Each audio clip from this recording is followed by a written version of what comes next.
মনে পড়ে যায় ছোটবেলার স্মৃতিগুলো। তো সেই মনে পড়া থেকেই আজকে আমরা ঘরে থেকে ডিম চাল দিয়ে এক জায়গায় খাওয়া দাওয়া, শুধু গ্যাসেও কিন্তু যে এমন না যে খাওয়া দাওয়া আমরা করছি হচ্ছে উনুনে। ভীষণ মজা ভীষণ মজা, সবাই মিলে কিন্তু রান্নাটা করবো হচ্ছে আমি।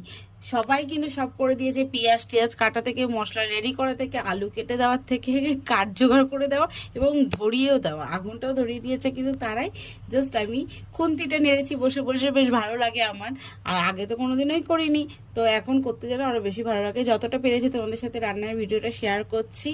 আর বেশ সুন্দর করে একদম অনেকক্ষণ ধরে মশলাটা কষিয়ে কষিয়ে কষিয়ে কষিয়ে গামাখো গামাখো করে ডিমের তরকারিটা করছি।